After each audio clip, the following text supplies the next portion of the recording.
Bahkan yang spektakuler kalau dari 02 itu beredar pembukaan, bukan open recruitment ya, semacam begitulah. Untuk hadir di gedung MK dan berbayar. Baru kemarin kita bahas ada pelajar yang ngaku mahasiswa dibayar 50.000, ditanya kampusnya dari mana nggak tahu. Spanduk-spanduknya adalah dukung keputusan KPU gitu, kemudian pas ditanya Anda menyetujui atau tidak menyetujui hasil pemilu. Artinya memang ini betul-betul hanya mengandalkan uang semata. Dan terbongkar, ini berbagai WhatsApp sudah terlihat. Nah, uji nyali hakim yang mulia. Jadi ini bentuk uji nyali dari para hakim MK yang akan kita saksikan. Apakah mereka akan mengedepankan independensinya sebagai seorang hakim yang mulia? Kalau ternyata tidak, gagal menunjukkan independensinya, maka hakim bukan menjadi hakim yang mulia, tapi hakim yang terkutuk. Itu yang kita bahas sama Pak Rizal Fadilah SH ya tempo hari. Nah, kita ingat kalau ada klaim-klaim seperti ini ya, 100.000 pendukung 02 akan aksi di depan MK. Benarkah? Bisa jadi benar. Tapi ya kita tahu polanya pola demo bayaran. Seperti yang juga kita bahas kemarin. Bagaimana ada seorang pelajar ngaku mahasiswa, ditanya Anda kampus mana? Kampus mana ya? Anda mau demo apa ini? Mendukung hasil pemilu atau tolak? Tolak katanya. Lah. Jadi sangat tidak terkoordinir, sangat memunculkan keraguan. Jadi kalau kita simak dari yang sebelumnya saja, ini yang kemarin kita, ini yang ini ya. Nah, kocaknya 3 pelajar ikut demo dibayar 50.000 untuk mendukung hasil pemilu, tapi dianya sendiri bingung. Oh, mendukung? Enggak, saya menolak. Oke, kemudian kita akan lihat dulu ini dari Tempo kan juga kabarnya nih. Pendukung Prabowo Gibran bakal demo di gedung Mahkamah Konstitusi besok. Kita gabung kabarnya dari CNN. TKN Prabowo Gibran klaim 100.000 pendukung bakal gelar aksi di depan MK. Wow, 100.000 loh. Didatangkan dari mana itu? Kalau satu orangnya 100.000 saja, 100.000 kali 100.000 itu berapa miliar? Sebanyak 100.000 pemilih dan pendukung. Banyak yang menyesal loh. Banyak info-info yang masuk akhirnya ke kita bahwa mereka menyesal telah memilih 02 karena tidak terlalu mengikuti kabar barangkali. Oh, ternyata cawapresnya anak haram konstitusi ya. Baru ngeh gitu.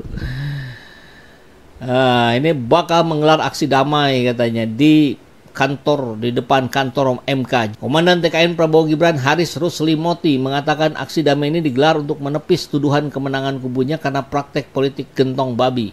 Terus praktek apa dong yang dilakukan? Tidak bisa dibantah itu di persidangan ya.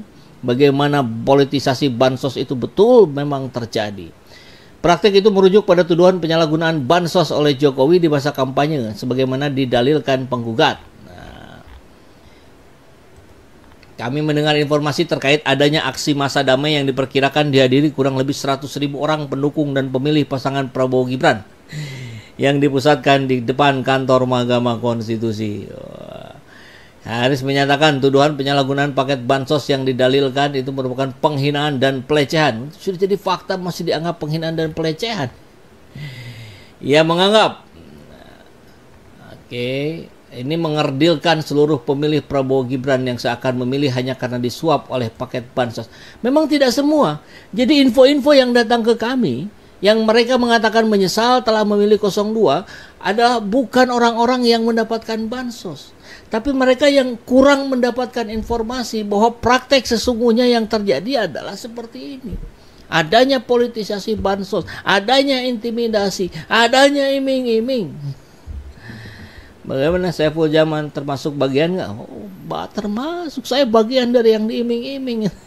Kalau saya hanya memilih fokus pada dapetin duit, ya sudah beralih saya dari kemarin-kemarin ke Prabowo.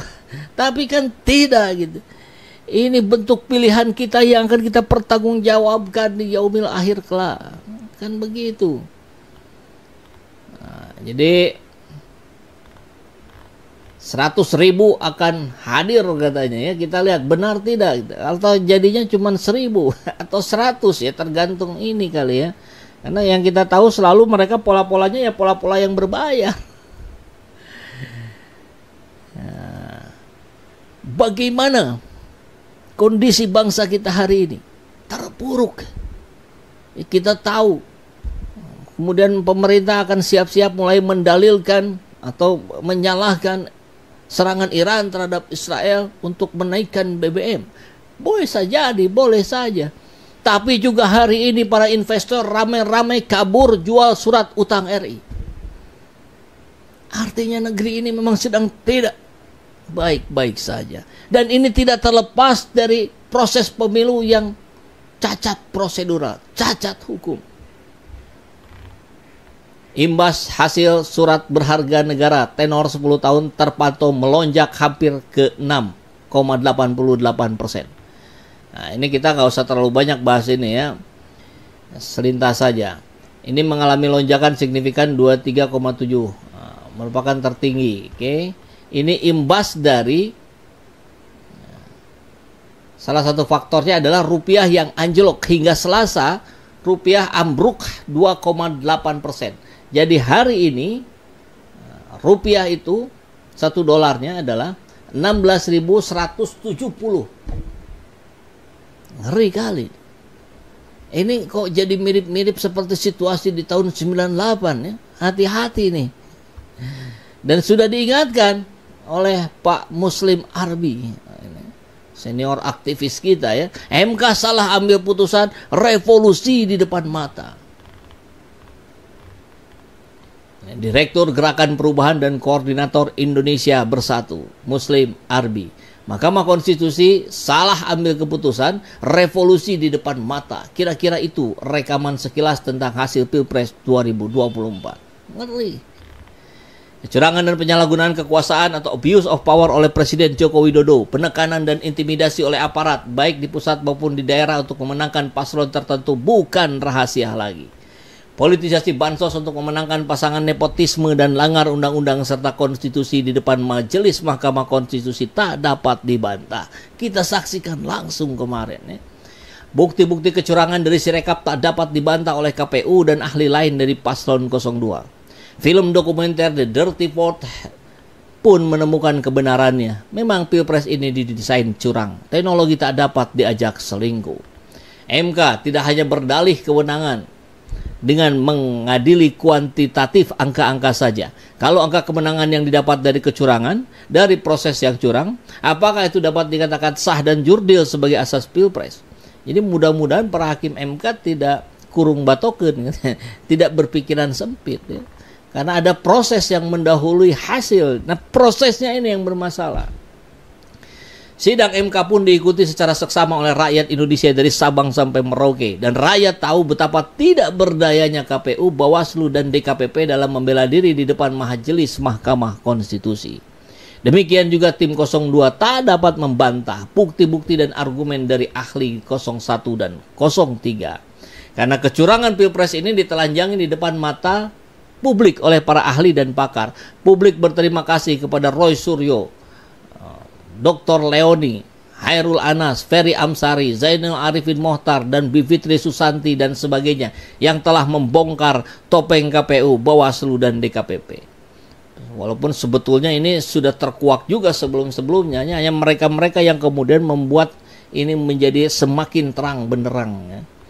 Para tokoh bicara tentang Pilpres luber dan jurdil dan dari civil society, mantan TNI Polri, ulama dan habaib, para tokoh bangsa, Yusuf Kala, Megawati, Habib Rizik Sihab dan sebagainya. Sejumlah bahkan mereka mengajukan diri sebagai sahabat pengadilan ya, memberikan masukan itu. Keren sekali. Sejumlah masa aksi yang terus-menerus aksi di KPU, Bawaslu, DPR hingga Mahkamah Konstitusi. Megawati kita tahu kemarin ya sudah menulis tangan dengan tinta merah ke MK. Sejumlah mahasiswa dan sejumlah tokoh kampus kesemua itu mengingatkan MK agar memutus perkara secara adil dan benar. MK jangan mau diintimidasi dan ditekan oleh istana. Rakyat akan kawal MK. Jika semua usaha, perjuangan, serta doa dan aksi yang terus-menerus tapi MK kekeh tetap pada kewenangan untuk adili kuantitatif Pilpres, itu artinya MK sedang menarik alarm kemarahan rakyat. MK sedang menarik pelatuk tombol revolusi karena massa menganggap MK pro kecurangan sehingga mereka kecewa.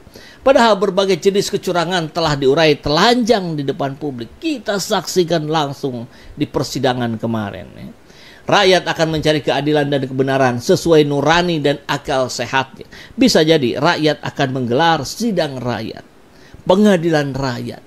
Kalau dulu ini pengadilan rakyat itu disampaikan oleh para pemuda, aktivis, mahasiswa. Kalau sekarang ini sudah disuarakan oleh para guru besar, oleh para rektor. Artinya apa? Artinya situasi hari ini jauh lebih fatal dibandingkan 98.